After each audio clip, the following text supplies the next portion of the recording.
Chapter 16. Performing my worship. Gajanana speaks in this chapter about the steps of worship in short.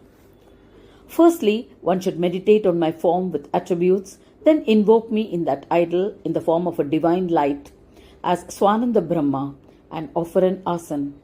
Understand that by abiding that invocation, I, through my powers as Brahma, will come and sit there in place of the idol. Then begin the puja. In the original shloka, the steps to be followed in the puja are mentioned. First, holy water is offered at my feet. Then you should sip the holy water and offer ardhya. Then offer sweets and once again sip the water with feeling. This is followed by offering oil and applying oil on the idol, which is followed by a bath with water. Similarly, the idol is bathed with milk, curd, honey, sugar and panchamrit one after the other. After each bath, the idol is bathed with pure water. Every time one should sip the water. Further steps of the puja are mentioned in the next sloka onwards. That is the 7th sloka. Snana vastradyalankara sugandha dhupa deepakai naivedyai falatambulai dakshina bhishchayorchayed. Shri Gajanana Prabhu says, after the bath with panchamrit, one should apply sandalwood paste on the idol, offer rice and flowers, and perform the puja with shami and durva leaves. This is then followed by Maha Abhisheka with the chanting of Sri Brahmanaspati Sukta. Reading the whole Sukta once is one round. In this manner, one should do 21 rounds, which is one puja. One can do as many rounds as one wants and then conclude the Abhisheka. In the end, one should sip the pure water. The idol is wiped clean and placed properly on the asan. Offer 2 sets of cloths, sip water, then offer the upper garment, apply sindoor, offer the sacrificial thread, and take a sip of water. Thereafter, offer different kinds of ornaments and decorative jewelry. Apply ashtagandha perfume and red sandalwood paste, and rice on the forehead and body of the idol. Most important is to apply red sandalwood paste on the forehead and apply a tikka with it. Then apply the color rice dipped in red sandalwood paste on the tikka. Then offer different kinds of flowers and in the end offer mandar flowers and shami leaves. But do not offer any other flowers on top of the mandar flowers. Thereafter offer durva leaves. There are 4 types of worship with shoots of durva grass. The first type is offering the durva leaves while chanting Durvankur Samarpayami. The second method is offering flowers along with a certain number of durva leaves, like 1,000 or 1 lakh as predetermined. The third is offering dakshina, which is money offered after the puja. Some durva leaves are offered to the idol. The fourth is at the conclusion of the whole puja, when 21 durva leaves are offered in order to compensate for any deficiency that may have occurred, knowingly or unknowingly, during the puja. However, it should be kept in mind to not offer any flowers after the predetermined number of durva leaves have been offered. This rule has been determined by the Shastras to emphasize the importance and glory of the offering of durva leaves. In the Ganesh Purana, there is a story where the wife of Kraundinya Muni, Ashraya, asked him about the greatness of the durva leaves. He gave her a durvankur and said, "Take this durvankur and go to Indra in Swargaloka and ask him to give you gold equivalent to this. But keep in mind, to not bring back gold, which is less or more than the weight of this durvankur." She could go to Swargaloka due to the strength of penance of the Muni, and Devendra too accepted the Muni's order and held it as worshipful. To hold the equivalent weight in gold with the weight of Durvankur, a big scale was brought and tied up tightly. Then its weight was compared with all the treasures in Swargaloka. Still, the amount of gold necessary to balance the weight of the Durvankur was not sufficient. This story is told to emphasize the greatness of a blade of Durva grass. In the Brahma Vaivarta Purana, there is a story regarding the glory of Tulsi as told by Vishnu. If one offers a tulsi leaf to Vishnu in the month of Kartik, It is considered equivalent to the merits of donating 10,000 cows to Brahmins. In this manner, the quantum of fruits has been fixed, but the offering of Durva grass is unlimited. Durva offered in any puja should be after the offering of all other fruits, flowers and leaves. The rule is that once Durva is offered, nothing else can be offered. Thus, after the offering of flowers, one should offer turmeric, kumkum, and other items indicative of good fortune, followed by dhoop deep. After this offering of food is made, a Durva grass is placed on the food before it is offered to the deity. This ensures success of the puja. Then one should rub their palms with water, put a drop of water, and sip the water. After this, fruits like grapes, etc. are offered. The tambul, consisting of 8 items such as arecanut, lime, cardamom, etc., are placed on a roll of betel leaf and offered to the deity. When puja is done on a grand scale, offerings deserving for a king like a decorative umbrella, chamara, are also offered. This is followed by the Pancha Arati. Then the puja of the ornaments, japa of the root mantra, Maha Arati, Mantra Pushpa, etc. are performed. After praising the Lord by chanting different kinds of stotras, one should do circumambulation, pradakshina, and do namaskar. The circumambulation should be 21 or 3. One Durva leaf is placed on the idol which is taken as prasad given by God. Mantras are recited while holding the water in the palm of the hand. Say the mantra Gaman mantra by taking the holy water over the head and saying the Prakshalit mantra. Then the tirtha should be taken by first saying the name of the youngest member of the family and then the father's name. This is the procedure because the fruits of the tirtha offered in the name of the father are considered very auspicious. Therefore, this should be done in the end. The first tirtha to be taken is of the Brahmins, followed by other gods, and lastly that of Ganesha, because he is the eldest as exalted by the Vedas. One should then apply sandalwood paste of the finest quality and offer the best of food. In this manner, my puja should be performed thrice a day, in the morning, afternoon, and evening. Bhaktyeka chetasa chaiva tasyeshtam purayamyaham evam pratidinam bhaktya madbhakto mam samarchayet.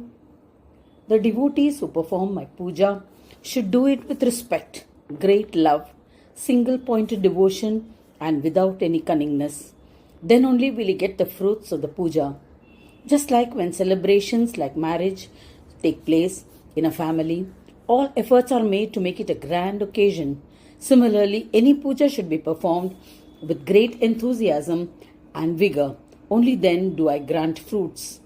To the best of devotees, I give the 4 types of prowess. For his own sake, one should keep doing such puja and worship more frequently with devotion. A person who does my puja with the intent of getting siddhi, and once that is attained, he leaves aside all pujas, such a person is not my devotee, but only a selfish person. Puja is an essential part of worship. In spiritual practice, puja is of 2 types. The first is the Manas Puja, which is extremely beneficial and bestows all fruits. Athava manasim pujam kurvit sirarachetasa athava falapatradyo pushpamula jaladibhi pujayen mam prayatnena tattadishtam phalam labhet. Shri Gajanana Prabhu says, the devotees who perform external puja are no doubt the best, having a blemishless mind-conscious matter. Then only his mind can be steady on my form. A tainted mind-conscious matter cannot dwell on me. It keeps wandering. Why is that so? The mental vital consciousness substance is anchored on karma, which is of 3 types: the amassed karma, the preordained karmas, and kriyaman karma. These are the 3 kinds of karmas that take place through a jiva who also has to bear the fruits thereof. Karmas are considered the legs of a jiva because good and bad tendencies keep coming and going in the mind conscious matter, making it restless all the time. When a jiva dies, he goes to Yamaloka to enjoy the fruits of his actions done on earth. He also undergoes the fruits of sinful deeds and suffers painfully in Yamaloka. The mortal body is unable to bear the suffering, therefore, he gets a suitable body to undergo the anguish, and this body goes through all the suffering. Even after suffering for the sinful deeds in Yamaloka, some sins still remain. Sins which are not fully ripe to be experienced cannot be suffered. It is the same for merits as well. A jiva with lots of merits goes to Swargaloka and enjoys the fruits of the matured actions. The merits which have not attained their maturity remain to be enjoyed. All these inexperienced sins and merits get carried with the jiva on his rebirth. These karmas are divided into two groups. One is amassed karma and the second is destined karmas. All these karmas are loaded on the jiva at birth. The mrityu loka, that is the earth, has limited joys, while the jiva's merits from good karma are many. It is not possible to enjoy all those merits on earth. Therefore, the karmas to be enjoyed by the existing body are predestined, and the balance is the amassed karmas. The same is true for sinful deeds as well. This makes it necessary to divide them into two. One, the predestined karmas which are enjoyed during this lifetime, and second, the balance of sins and merits from karmas which are included in the amassed karmas, which the jiva has to undergo over several lifetimes. Amassed karmas and their impact on merits and sins. A jiva takes birth with destined karmas. What he does about them determines the development of a good or bad intellect. Good intellect leads to good karmas, which reduces the burden of amassed karmas. More of sinful deeds makes the amassed karmas stronger. This may even have a negative impact on the jiva, preventing him from doing good actions due to the pull of wrong karmas towards negative actions. If those amassed karmas are in the form of merits, then under their influence, the jiva gets drawn towards doing more and more meritorious deeds. His intellect does not allow him to bend towards sinful actions. If it is looked at more deeply, it becomes clear that the amassed karmas are the accumulations of many lifetimes, and therefore they have the potential to create similar conditions after taking birth again and again. My devotees enjoy the predestined karmas as service to me. Such inspiration for their intellect is due to my grace, under which all their amassed karmas are burnt away. In short, destiny is attained by the body in the form of worship, and due to the strength of that worship, his amassed karmas are burnt away.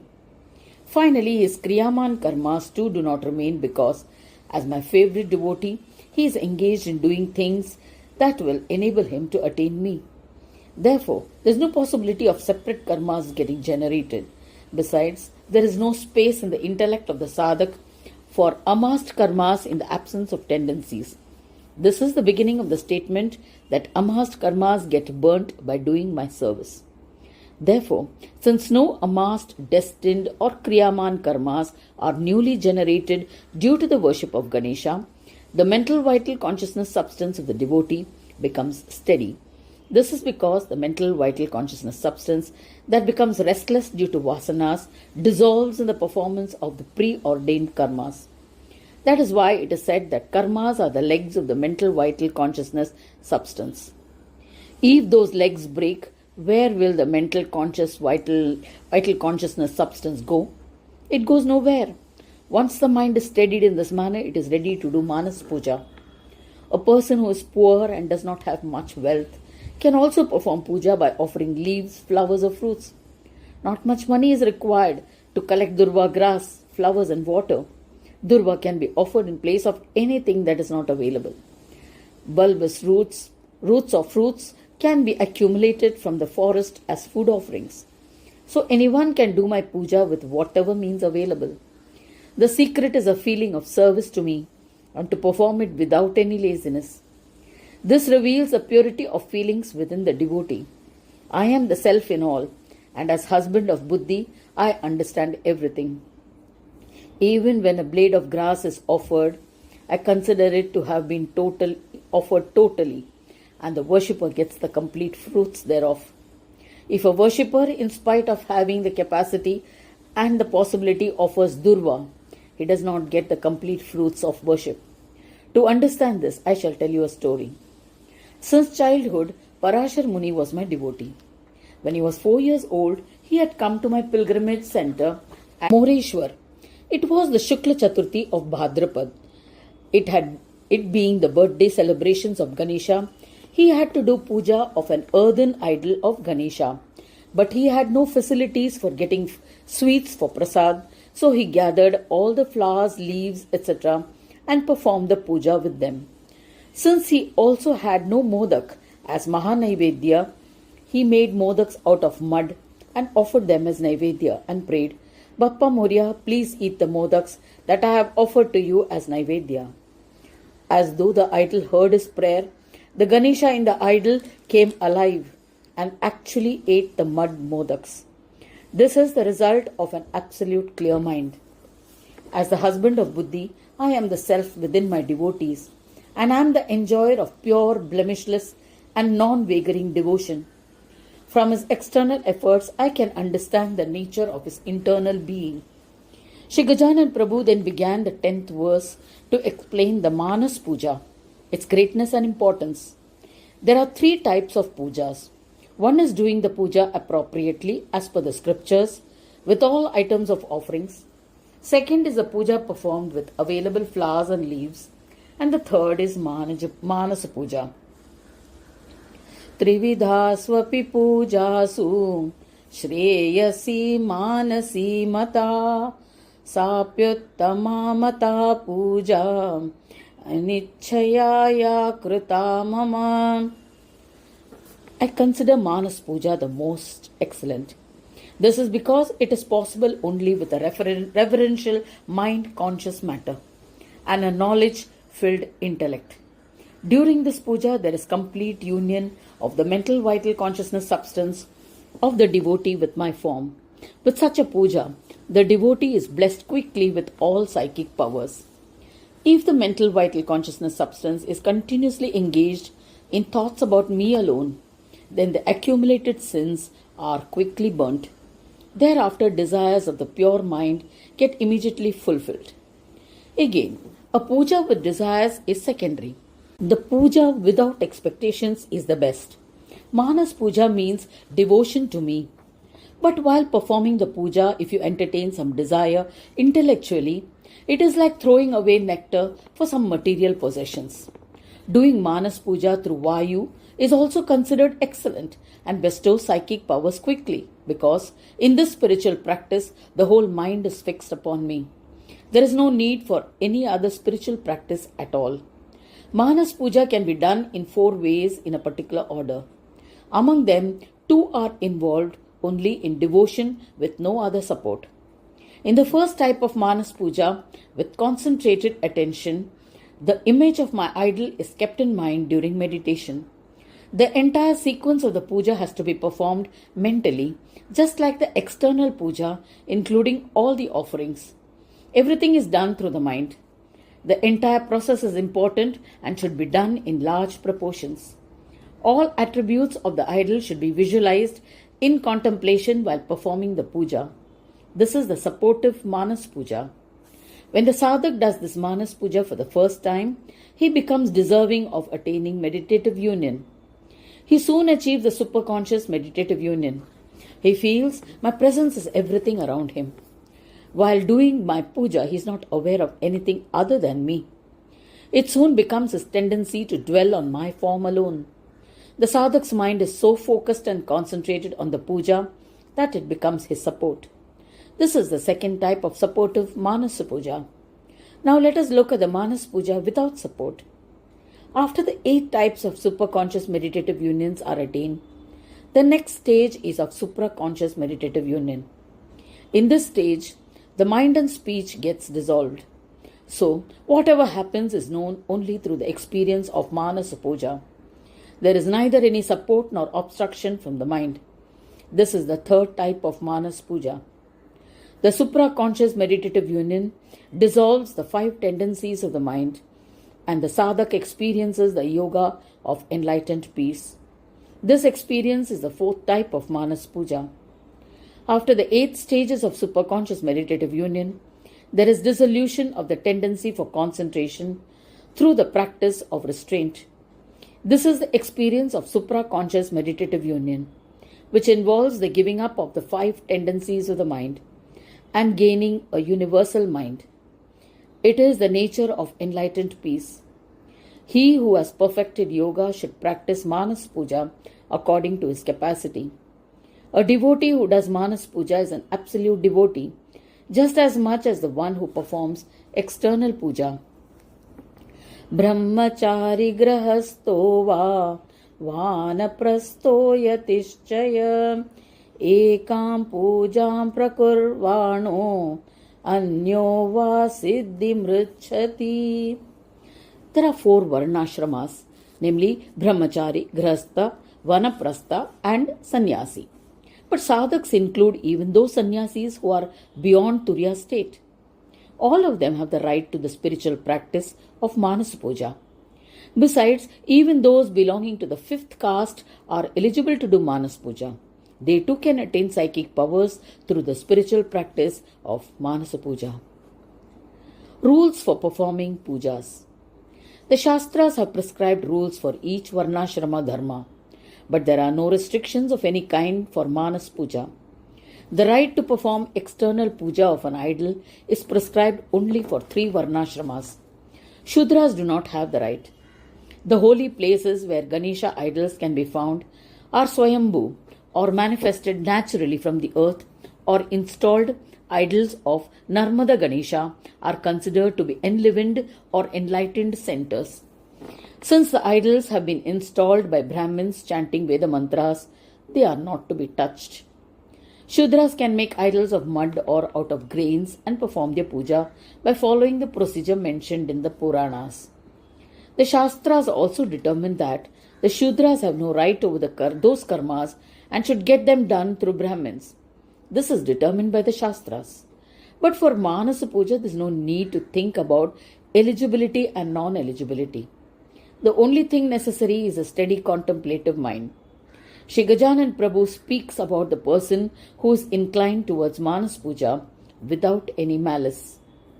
Madanyam devayo bhaktya dvishan mamanya devatam sopi mameva yajate paratvam vidito nripa.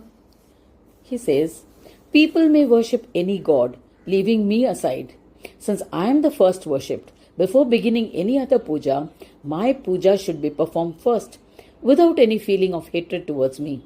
This has been stipulated in the Vedas. Such a puja from a devotee is deemed to be my puja, since I am the Atman in the God, which gives him his godliness. But that puja of mine is irregular. Though this puja of all my powers or gods is performed to satisfy me fully, it does not happen that way. When doing the puja of the first worship, the belief is in the deity of any form with the face of an elephant. Even if the puja is done with the belief that I am the Atman in their favorite deity of worship, it is in vain. This is because it still does not become entirely my worship. It's only to the extent of the portion of me in that deity. So it's not complete and will also be the extent of my satisfaction. Therefore, my puja will give only a portion of the fruits of action. The Atman that is beyond attributes and without attributes everywhere.